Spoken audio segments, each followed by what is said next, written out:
Mitch Marner has never lost a game to the Toronto Maple Leafs. What's up?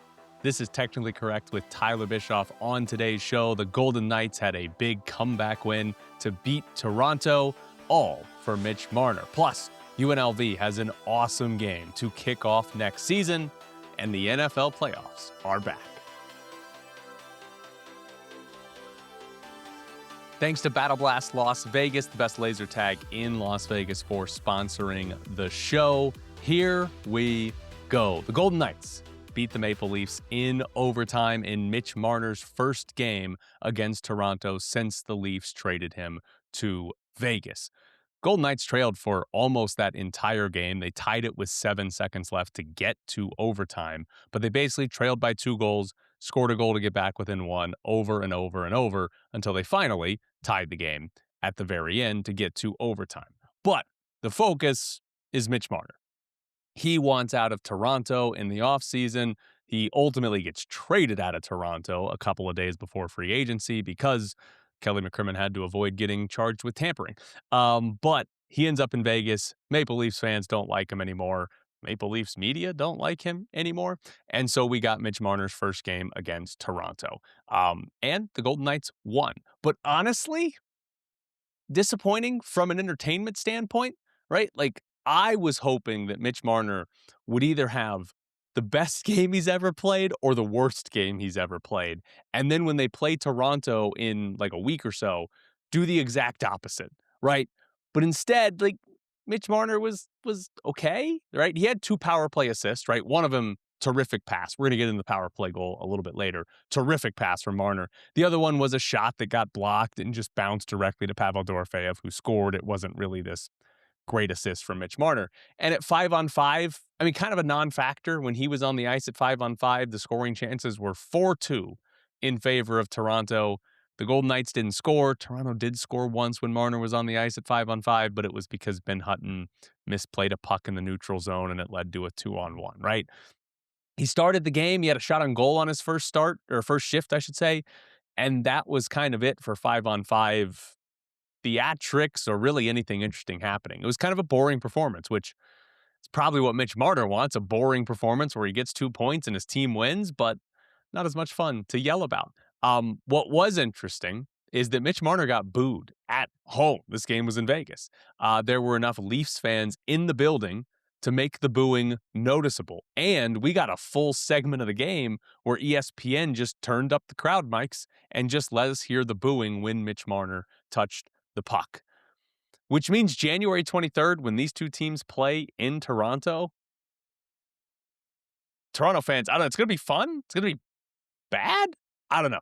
It's going to be a bad reaction. I wish the NHL had scheduled these games opposite the first Marner Maple Leafs game in Toronto. I feel like that would have been better.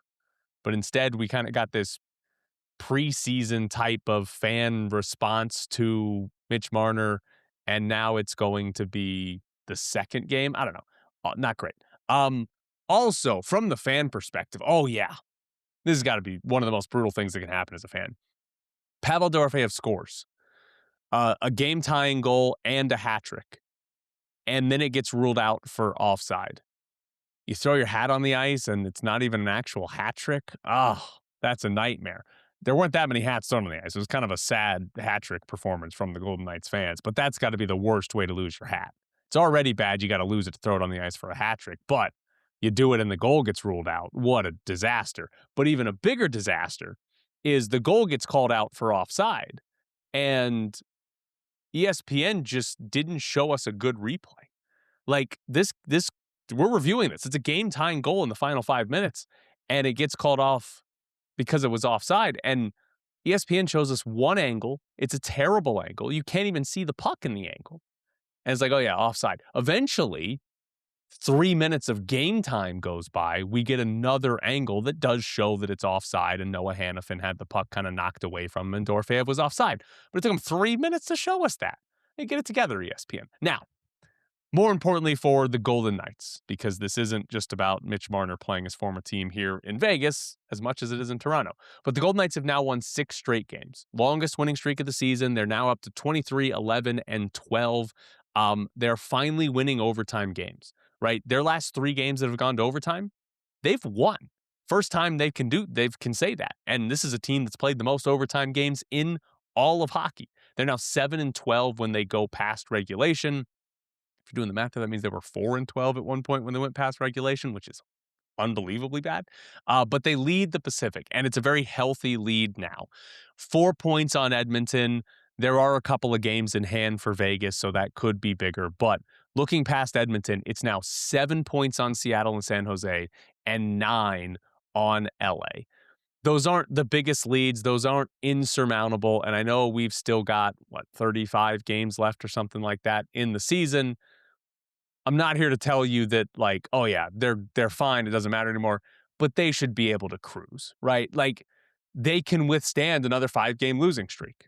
They could lose 5 in a row, and maybe Edmonton gets them, but other than that, they're not going to be passed by anybody else. We go back like 10 days ago, and this team was looking around saying, oh my God, everybody's within 3 points of us, right? And it was like, if they don't start winning some games, the Golden Knights could fall behind not just Edmonton, but some of these other teams in the Pacific. But they've won 6 straight, and they've got a healthy lead.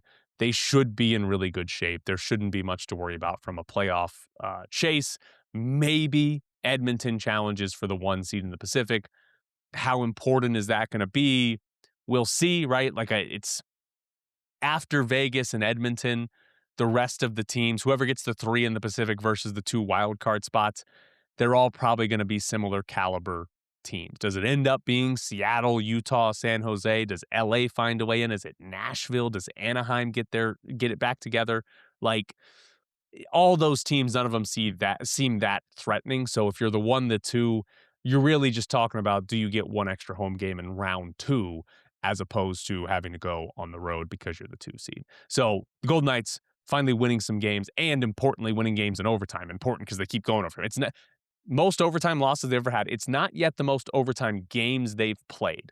They're at 19. I believe the team record is 22 for most overtime games played. So they're probably going to get there. They're probably going to get there in like the next 3 games. But they go to overtime a lot. So they need to win games in overtime, and they finally are doing it. In overtime, Jack Eichel's winner. We got to see basically a shootout move in overtime, which was great. Eichel is tremendous play, but you get the 2-on-2. Nothing really goes well for Vegas, but Mark Stone retains possession, and Eichel comes skating down with nobody around him. Easy pass from Stone, and now he's just all alone. Skates right into the crease, just like a shootout, and scores. What happened to Austin Matthews on that play? Because it was a 2-on-2, and then Eichel and Matthews were behind the net when that 2-on-2 breakout kind of started, and Eichel just beats him down the edge. Matthews isn't even close. Was Matthews in the the defensive zone when Eichel scored? Because he was basically at the blue line. He just kind of gave up on that play. He got tired. Is that what that was at the end of the day? Not great from Austin Matthews. Maybe the Leafs should run him out of town like they ran out Mitch Marner. But we do need to talk about Adin Hill, because this was Mitch Marner's first game against the Maple Leafs. It's 6 straight wins for the Golden Knights. But maybe the biggest story for Vegas is that Adin Hill's back. Hasn't played since October 20th because of an injury. The Golden Knights, with Carter Hart being hurt, don't have really anything resembling a number 1 goalie or a guy they want to be the number 1 goalie, which was Carter Hart, despite how bad he was playing. So Adin Hill coming back is a big deal, because there's at least the hope that Adin Hill will be that number 1 goalie. But he was bad last night. 5 Toronto goals. Toronto had 1.98 expected goals. They did not get to 2 expected goals last night. And he gave up 5. An 821 save percentage. You go to the first goal he allowed? There were some defensive problems. Kolasar was not good on the boards. Hurdle had a bad play sort of right in the slot there, and it left who was that? Morgan Riley wide open on the weak side. But Morgan Riley had time to receive the pass, look at it, take 5 seconds, and then shoot. And Adin Hill still did not make it across the crease from post to post in time. Extremely slow. First game back from injury. How much does that performance worry you? Probably shouldn't be a lot, because it's the first game back from injury. But his first 5 games of the season, he wasn't all that good either. He's got an .872 save percentage on the year. I'd put it to you this way. We haven't seen Adin Hill play well this season. 6 games, so it's not a lot, but we haven't seen him play well this season. We've seen him play well in the past. We've seen him be the best goalie in a postseason run, and they win the Stanley Cup. So we know that Adin Hill can be good, but we haven't seen it this season. And he's coming back from an injury that held him out for months. So there is a little bit of concern, I think, a little bit of, how good is Adin Hill going to be, and is this a number one goalie? And it further complicates like the issue of what the Golden Knights do at the trade deadline, because Carter Hart's hurt. Akira Schmid is a backup goalie. Carl Lindbaum's an AHL goalie. He's an AHL All-Star. If I told you right now, if we knew for a fact that Adin Hill was going to be a below-average goaltender, and that Carter Hart was either injured and out for the rest of the year, or he was also going to be a below-average goaltender, like he has been so far, the Golden Knights would trade for a goalie. That's an obvious thing, because you're not winning the Stanley Cup with the goalie performances they've gotten this season. They're like 27th in the league in save percentage. But we don't know the status of Carter Hart, and he might play better than he did in, 10 starts before he got injured.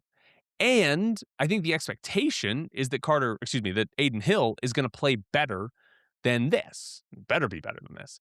So it's kind of this hard thing where, what do you know about your goaltending situation right now? Because you don't know that it's bad.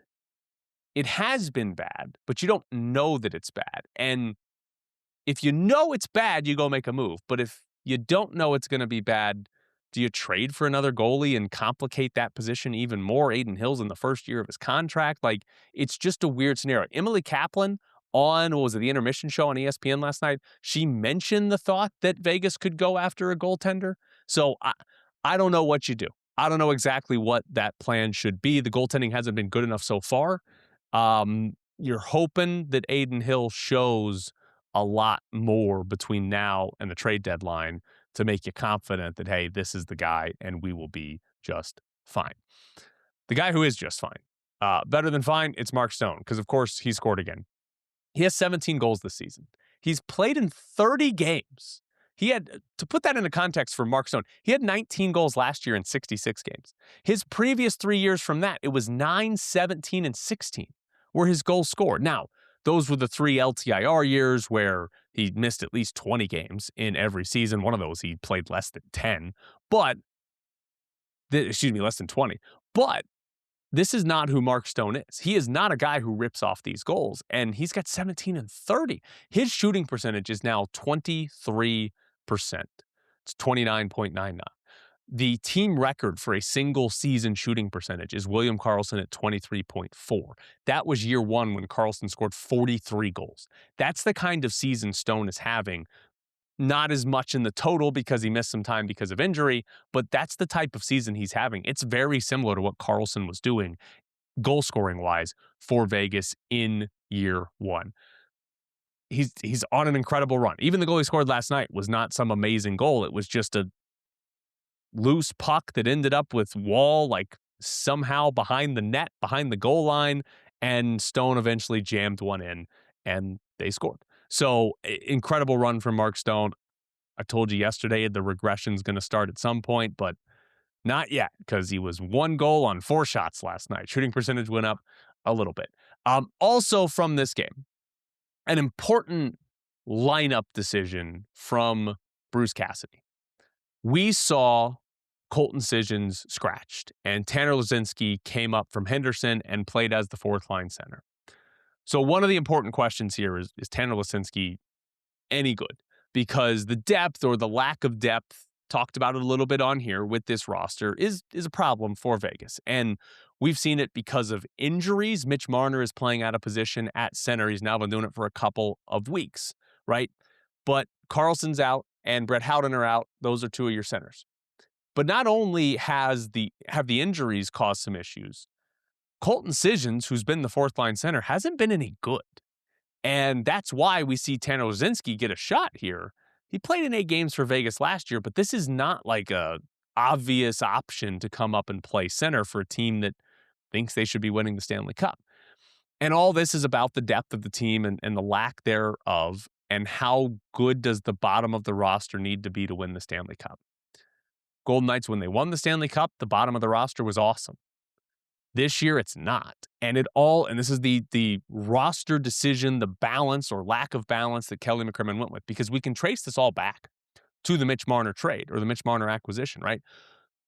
Obviously, they traded Nick Waugh away, right? That would have been a better center than Colton Sissons. But before getting Marner, the Golden Knights cleared cap space by trading Nick Hague to Nashville, getting Colton Sissons and Jeremy Lauzon back from Nashville. There was some retained salary in there by Nashville as well. Golden Knights had to send him a draft pick for that. Like, the Golden Knights lost that trade. That was if you just looked at that straight up, that's a terrible trade. Nick Hague for those two players and you sent a pick is horrendous, right? Because the best player in that trade is Nick Hague, and you gave up a pick to get rid of him. But it's the Golden Knights' classic trade of losing a trade to create cap space. Whatever. But that got them or helped them to get Mitch Marner. And what it means is, instead of having Hague and Waugh as depth pieces, you have Lauzon and Sissons. Lauzon might be the worst player on the team. And Sissons has been bad enough that he's getting benched for Lashinsky.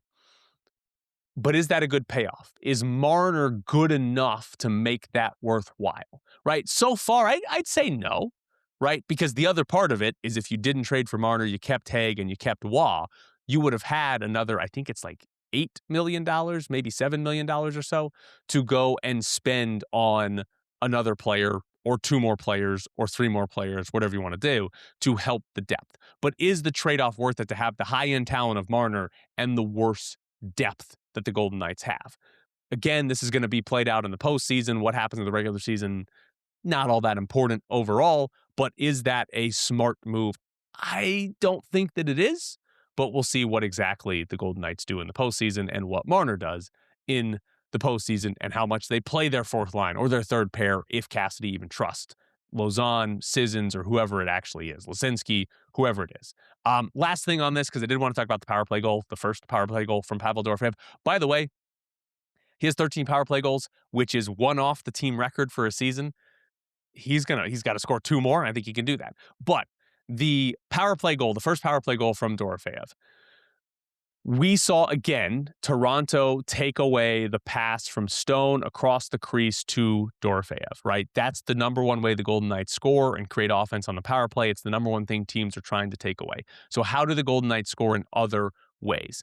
This one I thought was interesting because it was still getting the one-timer from Dorofeyev, just from a different pass. And what we saw was Jack Eichel hold the puck and then send the puck back to the point, and Mitch Marner make an unbelievable pass. I mean, the quickest pass you can possibly make to redirect it over to Dorofeyev, and it was a perfectly placed pass for Dorofeyev to rip a one-timer. So they still got the one-timer from Dorofeyev, the thing that he's really good at. Like, awesome at it. So good that he doesn't have to do anything at 5-on-5, and he's still a no-doubt player in the lineup because of how good that one-timer is on the power play. They found another avenue to get that pass to him. Now, is that as reliable as the Stone play? Probably not, because that pass that he pulled off was really difficult, but incredible work overall by Mitch Marner there, and to create that goal, to create that opportunity for Pavel Dorofeyev, who is going to set the team record for power play goals in a season. But the Golden Knights won. Very fun game against Toronto. 6 straight. They are in really good shape. Coming up next, it's Bischoff's Briefs. Battle Blast, been serving Las Vegas since June 2012 with the very best in family entertainment. We are proud to provide the best facility, equipment, and service possible. Strap on laser tag vests, step into the 5,600 square foot 2-story arena designed to look like a worn, torn city street. An exciting atmosphere filled with exhilarating music, blacklight effects, and fog. Battle Blast also features a viewing deck for those not playing can watch players vest up and catch a view of the action going on in the arena. In between games, check out our arcade and prize center and enjoy tasty treats from our snack bar. Birthday parties, sports teams, group outings, and corporate events. Battle Blast does it all. We want to make your Battle Blast experience so good you'll want to return again and again. Battle Blast is the ultimate destination for family fun and friendly competition.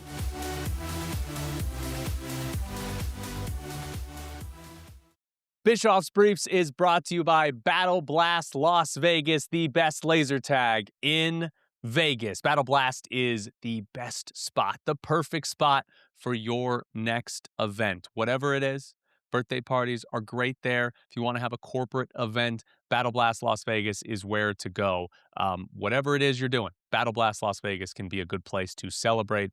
Do it for your own birthday. Get your friends and family together. Who's going to be better at laser tag? They've got arcade and prizes. There's more than just laser tag at Battle Blast Las Vegas, located at 8125 West Sahara Avenue, your next stop for fun in Las Vegas. The Runnin' Rebels take on San Jose State this weekend, one of the worst teams in the Mountain West. San Jose State's 1-5 in conference play. They did beat Air Force, who is horrendous. Air Force might be going 0-20 in the Mountain West this year.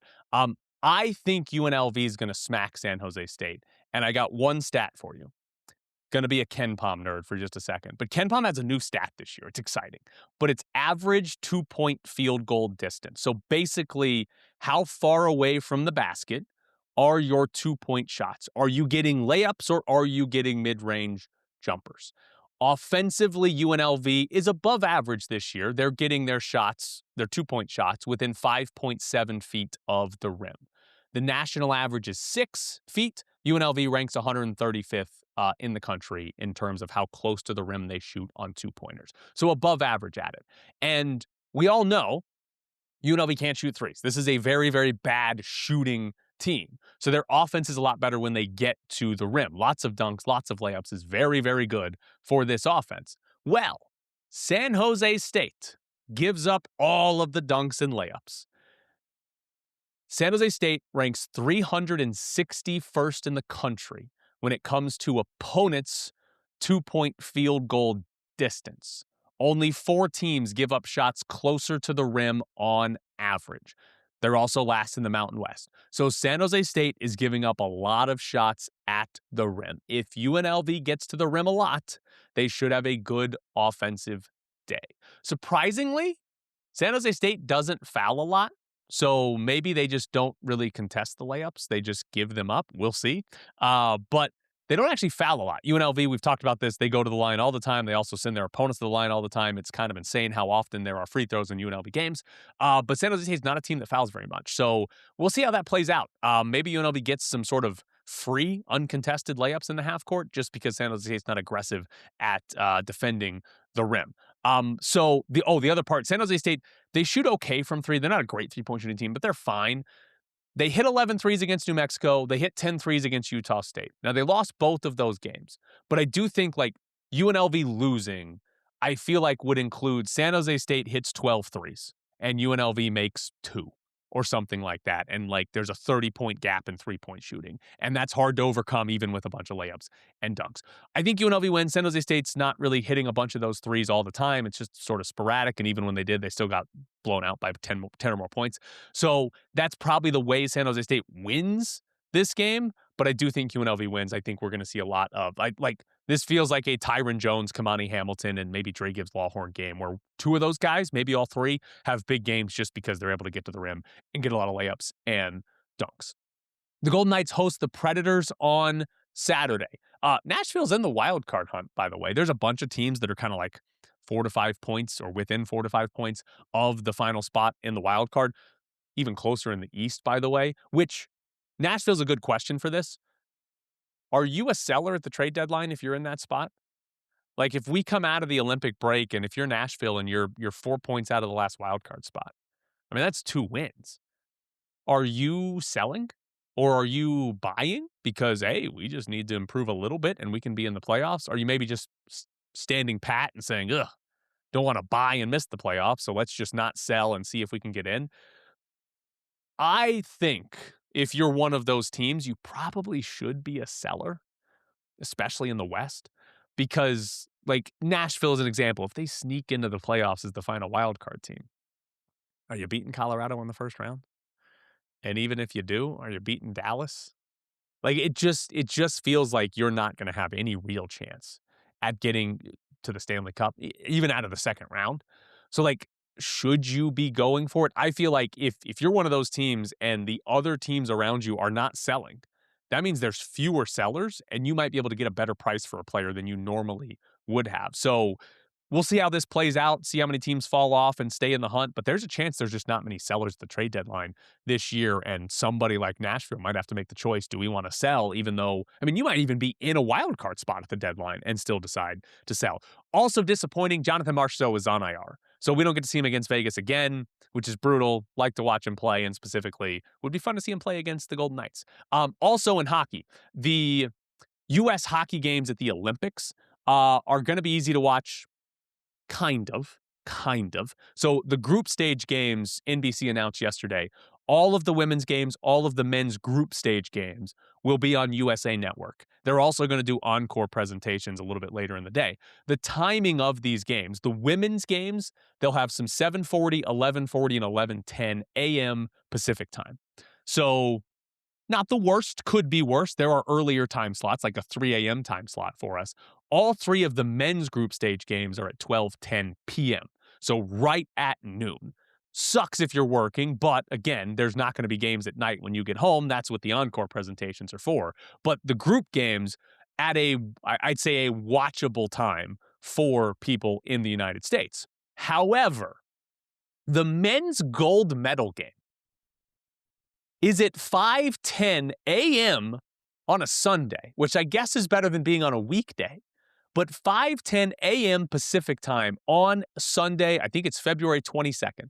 That's the gold medal men's hockey game. 5 a.m. Pacific time? What are we doing? It's almost certainly going to be the United States and Canada. Canada's got the same time zones as us. Why is this not later in the day? They do a good job with setting the time zones for the group stage games, right? Like they could have given the U.S. games that started at 3 a.m. Pacific time. That would have been a nightmare. They do a good job giving them watchable hours for the group games, but then the gold medal game is going to be at 5. What a nightmare. The women's is on a Thursday at 10 a.m., which is still not great, but a lot better than what it could be. So I don't know. I'm annoyed at that. I'm annoyed at this whole, hey, watch some U.S. hockey, but if they get to the gold medal game, you've got to get up at 5 a.m. on Sunday. Go to hell. Also in the NFL, Pete Carroll, at least according to Jalen Milroe Season on Twitter, Pete Carroll is going to be at the Seahawks playoff game this weekend. He's going to raise the 12th man flag. Do you think the Raiders will invite him back to light the torch before a game? Does one season where you got the first overall pick? I think they should. Listen, when Fernando Mendoza wins an MVP, Pete Carroll should be there to light the torch afterwards. He's the reason they might have it. But NFL playoff games this weekend, I've said it before. I'm excited about the playoffs just because I don't feel like I have a good grasp on who's good or who we should be expecting to win these games. So Seattle's hosting San Francisco and Chicago's hosting LA on the NFC side. Do you believe Seattle's the best team?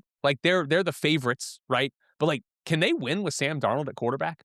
Because that would be pretty stunning to do that, and would almost make me rethink how I evaluate what you should do at the quarterback position. Because I'm somebody who would never sign a Sam Darnold type quarterback, Geno Smith type quarterback, right? And those are two extreme opposites. But I would not be interested in having, hey, let's go sign the guy who's the 15th best quarterback in football and hope that we can coach him up to where he's the 8th best quarterback in football. I would not want that quarterback, right? I want to be always searching for, give me the best, and if I don't have the best, I want to tank, right? That middle class of the quarterback, I've never been interested in. But Seattle might win the Super Bowl by signing one this offseason. That's kind of insane. And by the way, to make it even more insane, Darnold and Geno Smith signed basically the same contract this offseason. And the Raiders give him a 3rd-round pick to get Geno, so he was technically more expensive in that regard. But this is something that from a quarterback building or quarterback roster standpoint, I would never be interested in doing, and Seattle might win the Super Bowl because of it. Also, are the Bears any good? Are they win the Super Bowl good? Because I feel like this is the Commanders from last season, where they're good, the quarterback plays good, the offense is good, Ben Johnson appears to be awesome, but not Super Bowl good. And they're fun, but they can't win the championship.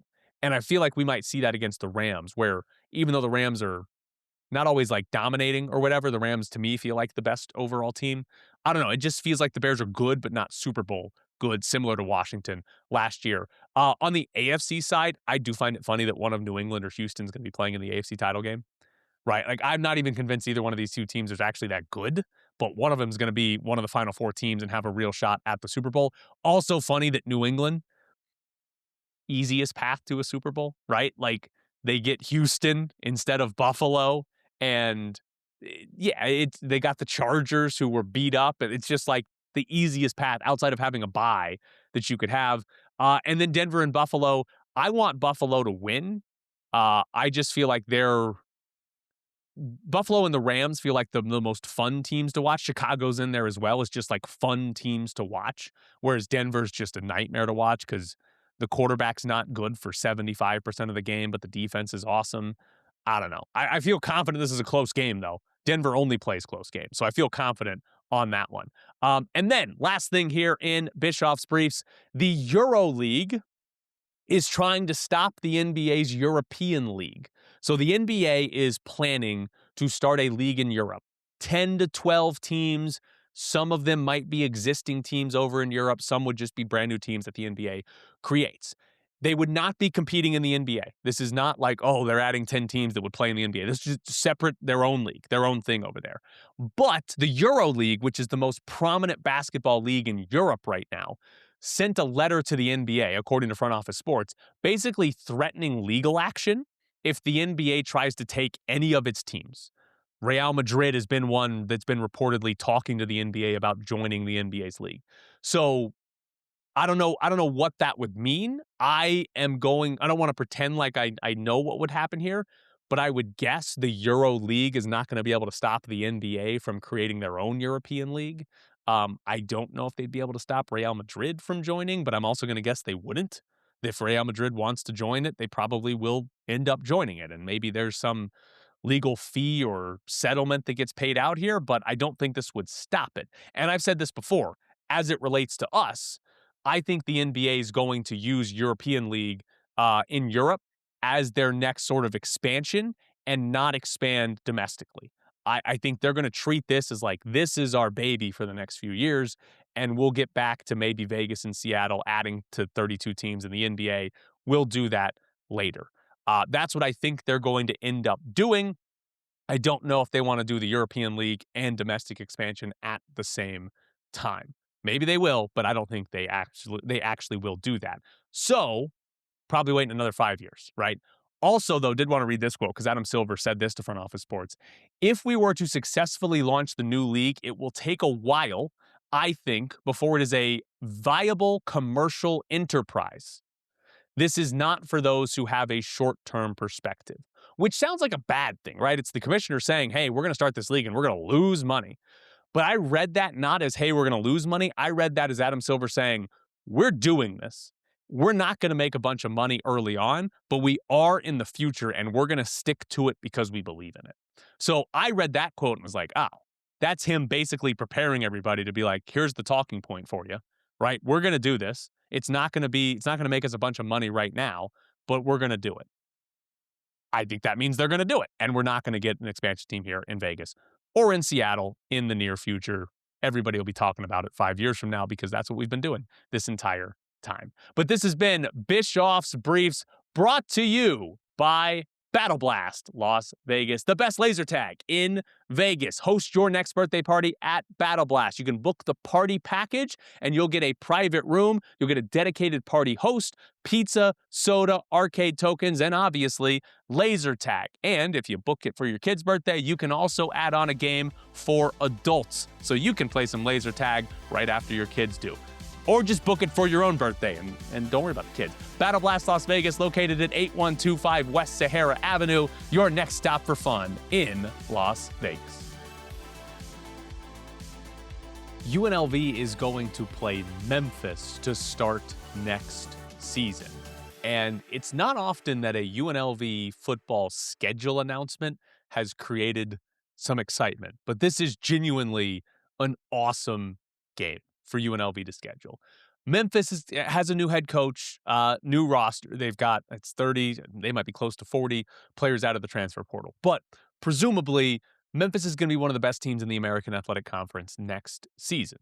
UNLV should be the best team in the Mountain West, which means we get, in the first game of the season for UNLV, a game with genuine college football playoff stakes, right? This is a real chance in week one to make a statement about your college football playoff status, your what you should be doing in the college football playoff. So this is awesome, right? Like, we're going to get a really important game to start the year. And I know I'm kind of discounting the new Pac-12, and if James Madison goes unbeaten in the Sun Belt, like, there are going to be other conference champions that are in the mix here. But what UNLV does next year and what the American champion does next year are going to have playoff implications. And there's a chance that the American and the UNLV, or excuse me, the Mountain West champion play each other in week 1. Like, that's tremendous. I am extremely excited about this. And UNLV also plays North Texas in week 2. Now, North Texas, like Memphis, was at the top of the American, had to have a bunch of new players, new coach, right? So how good are these teams actually going to be next year? We will see. But there is a legitimate chance the UNLV plays the 2 best teams in the American Athletic Conference to start the season. At the very least, it should probably be like 2 of the top 5, right? Maybe Tulane wins it again. I don't know, Navy, something like that. But there's a real chance UNLV plays 2 of the top 5. And here's why I think that's really, really important to UNLV football. The Mountain West next year is going to suck. The new Mountain West is not going to be a good conference. The strength of schedule is going to be bad. The opponents you play are not going to help you out. And there's a real chance in multiple years here that a Mountain West champion isn't really considered for the college football playoff because the American champion is 11-2. And even if you're 13-0, that might not be enough, right? They're probably for sure overlooking one loss, right? If Memphis is 12-1 and won the American and New Mexico's 11-2, they're probably taking Memphis. The same might be true for the Pac-12. Their champion might just always by default be ahead of the Mountain West champion. But UNLV is going to play 2 of the top teams, or what should be 2 of the top teams. If UNLV beats Memphis and beats North Texas, how can, at the end of the year, if UNLV wins the Mountain West, how can the committee say, well, the American champion is better? If even if it's not Memphis, let's say Tulane wins the American next year and they're 11-2 and UNLV is 11-2, right? Can the committee sit back and say, well, the American was much stronger than the Mountain West this year, so we're going to take the American champion over UNLV? UNLV beat Memphis and North Texas. If those teams finish like 2nd and 4th in the conference and UNLV beat them both, it seems like it would be a pretty strong argument for UNLV, and an even stronger argument if Memphis or North Texas goes and wins the American, right? Because that's really would be the goal here. If you're UNLV, you hope you beat Memphis and North Texas, and then those 2 teams play in the American championship game, because then you can very easily say, we beat them. Right? Like obviously if UNLV is like 8-4, they're not going to take you. But if UNLV gets to the end of the year and they're 10-2, they go and win the Mountain West Championship, they're 11-2, and North Texas and Memphis, one of them wins the American and is also 11-2, you can't take that team over UNLV. I don't even know if you can take 12. Can you take 12-1 Memphis over 11-2 UNLV if UNLV beat Memphis head to head? Right? Like, I know the other metrics will help determine that. But like this is huge opportunity-wise for UNLV when it comes to the playoffs, right? Like it really is. And I love that UNLV scheduled this game because you're getting that head-to-head chance. Same can be said for Memphis, by the way, right? If they beat UNLV and then we get to the end of the year, Memphis will be like, all right, UNLV won the Mountain West. Who cares? We beat them. So we're ahead of them. So I love this. And it's also... So it's hard to do because college football schedules, you schedule teams out pretty far in advance, right? This is a home and home with Memphis. The other game against Memphis is in 2029. So that game's already on the schedule. But UNLV did have an opening and they got Memphis. Can Group of 5 schools do this on a regular basis? Can they find enough openings to the year before or even just the year of schedule one of the other top or should be top Group of 5 teams? Because we're probably going to see less Power 5 Group of 5 games or Power 4 Group of 6. I got to get those numbers right. We're probably going to see less of those games with the new scheduling requirements that the ACC has and some of these other conferences. 9 conference games for those schools as well.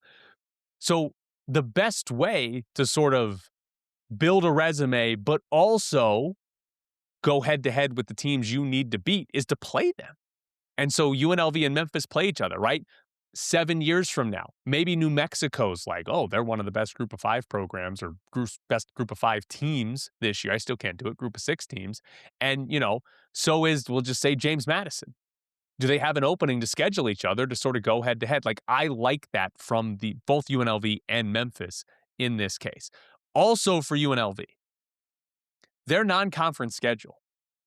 There is no FCS team. I thought the only open date was this season opener. I thought it was going to be an FCS. I thought it was going to be the school that you beat by 60. It's a free win. They went and got Memphis, which means their schedule is Memphis, at North Texas, at Akron, and Cal. Now, Akron's pretty bad. It is on the road, so maybe. We'll see. Akron's pretty bad. They probably should win that game. But the other 3, I mean, Memphis coming here, at North Texas, and Cal coming here. I don't know who's going to be favored in those games, but is anybody going to be favored by more than 3 points in those games? Probably not, at least preseason-wise. Probably not. So I guess, is Cal going to be better? To be honest, I haven't paid attention enough to what Cal's doing. Maybe there's a chance Cal's like, oh yeah, they're going to be the 5th best team in the ACC. They're going to be favored by 10. Maybe. But like, those are games, like they're losable games for UNLV, but they're also exciting games because if UNLV starts the year 4-0 and they beat Memphis, they beat North Texas, they beat Akron, and they beat Cal, I mean, the rest of the season, we're talking about college football playoff. I mean, to be honest, if they start the season 1-0, we're talking about it. And if they get off to 2-0 against North Texas, then it's real. Then it's like, yes, they can maybe afford a loss to Cal and maybe one Mountain West loss, and at 10-2 win the Mountain West, right? So like, these are fun games where like the stakes are gonna be there. Because the reality is, as a group of 5 program, how many losses can you afford? Not many teams are going to go undefeated, but if they do, you're kind of screwed. But not many teams are going to go undefeated, but can you afford more than 1? So, like, schedule's awesome from an excitement standpoint. Maybe it's dumb, though, right? Like, I'm glad they're doing it because I get to watch and talk about exciting games. And I'd much rather watch or talk about them playing this game than Northern Colorado or Jackson State or something like that, right? This is more fun. But I know they lost to Northern Colorado quite a while ago. But is it dumb? Like, from the power conference perspective, I think it's probably smart to schedule as easy as possible in your non-conference because you're going to be playing 9 conference games. Some of those conferences are requiring you to play another power conference in your non-conference. I would not want any interest in a Memphis if I was in a power conference. I would not want to play UNLV if I was in a power conference because they're good enough to beat you and you're not going to get any sort of respect for beating them. And you're already playing 9, maybe 10 other power conference teams. I don't want to play that game. I want the easiest schedule possible so that I can get to 11-1 or 12-0, whatever my record is, and say, hey, yeah, we're in a power conference. We went 12-0, we're 11-1. We're going to be in the playoff. I know BYU, that didn't work out very well for them, but you know what I'm saying, right? But for the group of 5, I don't like, here's the hypothetical, right? I went and looked up Wyoming's non-conference schedule. They play Colorado State, Northern Colorado, Central Michigan, and UConn. It's not the easiest schedule, right? They could have scheduled easier, but none of those are going to be like big wins. None of those are going to be marquee wins if Wyoming has them. So like if Wyoming were to go 13-0 this year and their best win was like UNLV, are they in the college football playoff just because they're 13-0? I'm not really sure how the committee would treat that. Like 13-0 Wyoming, if their strength of schedule is 115th, and you have 11-2 Memphis winning the American, whose strength of schedule is, 61. Does 13-0 automatically get you in? I kind of think it should. Like, there should probably be a carve out that says if you go undefeated, you're in the playoff. We don't care what conference you're in. But I don't know how. We don't know how the committee will evaluate that. So I don't know if it's smart for UNLV to do this because it does help you build a resume if you win the games. But what's a better resume? Like just the non-conference. Let's say they go 2-2. They beat Akron and they beat North Texas, or they beat Akron and they beat Memphis. They lose to North Texas and they lose to Cal. Let's say they're 2-2. Is that better for your resume than 4-0, where none of your wins are good? Where you beat like Akron, an FCS school, another crappy MAC school, and a Southern Miss, a Conference USA school. None of the wins are good. None of those teams are good, but you're 4-0. I don't know what the committee would value more. Part of me thinks it might be smarter to schedule the cupcakes and just win as many games as possible because we love to look at the record more than anything else, right? Boise State was not a consideration for the college football playoff last year. Why? Because what were they, 8-4 going into the conference title game? Whereas UNLV actually had a shot because they were 10-2. So part of me thinks you should schedule as easy as possible, but I'm glad they're not, right? You look at next season's schedule, it's at USC, Akron again, Arizona State, and at James Madison. We'll see how good JMU is, but Jesus, that's awesome. We're going to get two, I guess teams can back out, but we're probably going to get back-to-back awesome non-conference schedules. Hopefully UNLV is good and up to the challenge for all of it, but those are really good non-conference schedules if we're talking about a potential college football playoff run from these teams. So I love the schedule. Maybe it's not the smartest thing. I don't really know if it's not, but I love that they're doing it, and we should have some fun games. Now, couple of things here. First off, a plug to my Patreon. The RJ had a story on Hey Reb and UNLV fans wanting him back.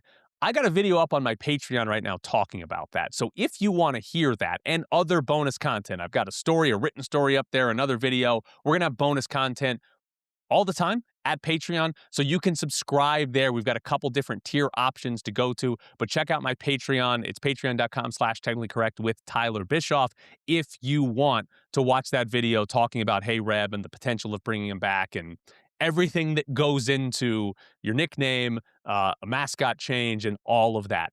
I went to Ole Miss. They've done the same things as UNLV. It's very similar. But if you want to check that out on Patreon, head over to my Patreon and get subscribed. I'll appreciate it. Also on my Patreon, my highest tier of Patreon, I've got a special little perk for you. And that is once a month, you get to give me a topic to talk about. It can be just something you want to hear about. It can be, hey, I want to make Tyler say something stupid. My example I love to give is Bo Nix is the best quarterback in the NFL. Somebody's going to make me argue that one day. I don't think Bo Nix is very good. I think he's bad. But if you want to make me argue something that you know I disagree with, I'll do it. I'll look up the numbers and try to prove it for you, right? Whatever you want me to dig deep into, to do some research into, whatever it is, I will do that. That's one of the perks of the highest tier of Patreon. So if you want that, head over there. This is the first edition you're going to get of that. This is from Arnold. Hey, Arnold, thank you for subscribing to my Patreon. But Arnold really wants me to talk about UNLV Lady Rebels because they have a massive game on Saturday. They play San Diego State. Both teams are a perfect 7-0 at the top of the Mountain West this season.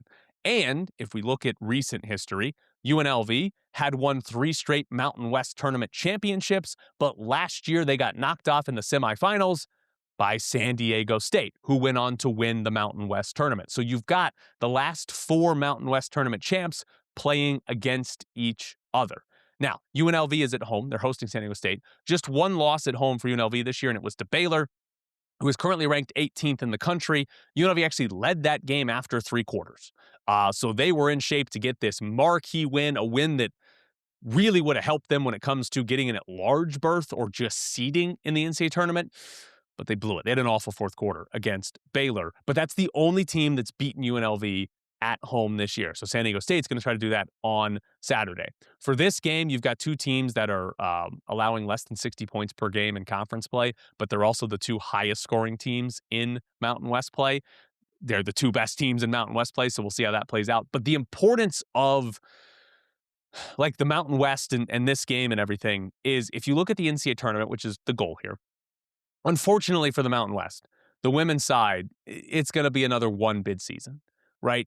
If you look at the net right now, Colorado State is 71, then UNLV 84, then San Diego State 88. So these aren't even the top 2 teams in net because Colorado State is ahead of them. But none of those are worthy for at-large bids in the NCAA tournament, right? It's possible that if one of these teams starts blowing everybody out in conference play, and specifically the other 2 of the good 3, maybe you could climb up into the 50s and talk yourself into the bubble, but that's unlikely to happen. You're going to have to really beat these teams by a lot because they're really far back in net. And, beating Wyoming by 10 is not actually going to help you climb very much. You're going to have to beat them by 45. So these teams are unlikely to get an at-large spot, which means there's 1 bid. And if this is a 3-team conference, San Diego State, UNLV, and Colorado State, the likely outcome is they get the 1, 2, and 3 seeds in the Mountain West tournament, which means whoever gets the 1 seed only has to beat one of these top 3 to win the Mountain West title. The other 2 would, in theory, play in the semifinals against each other. So that's the importance of winning this game, is to get that 1 seed and give yourself the easiest path here to the Mountain West title and the NCAA tournament. A couple of the notes on this, just a fun fact for you. UNLV has the top 2 rebounders in the Mountain West in Shelby Brown and Meadow Rowland. Meadow Rowland also Mountain West Player of the Year type of campaign. She's at 14 points, 9 rebounds, also in the top 5 in blocks and steals per game in the Mountain West. So she's got a pretty well-rounded stat sheet that she is putting up there. So we'll see if Meadow Rowland can win Mountain West Player of the Year.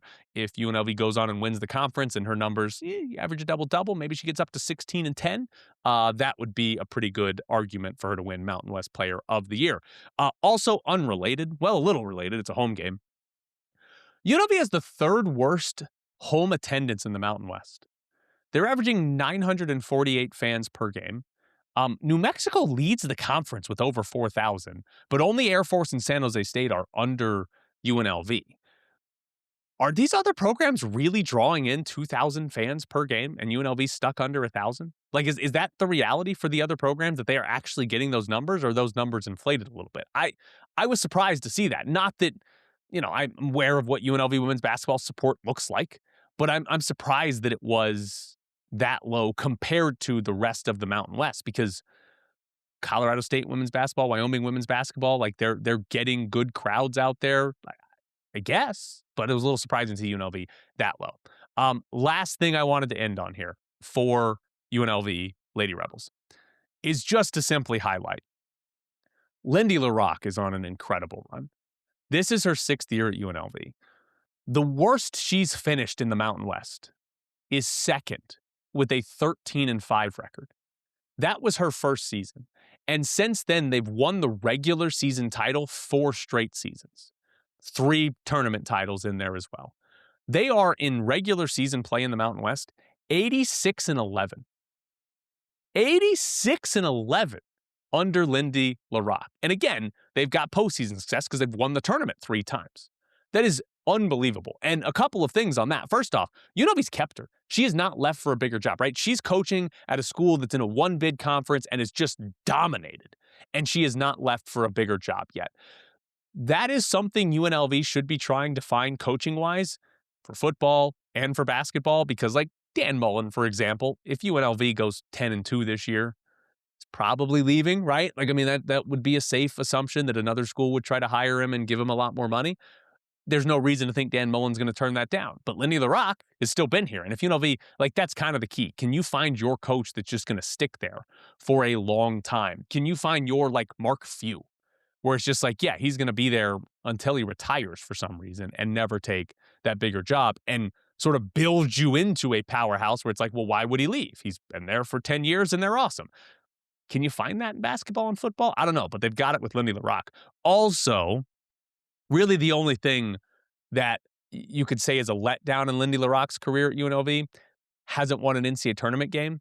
It's 3 trips under Lindy LaRocque. To be fair, they were a 13 seed, then an 11 seed, then a 10 seed. They've never been the better seed in their matchup. They lost all 3 of those games, though. The loss to Creighton was probably the most disappointing because, again, that was a 10 versus 7. You could have easily won that game, but Creighton hit like 100 threes in that game, and UNLV was not winning. Their closest margin is actually when they were the 13 seed and they lost to Arizona.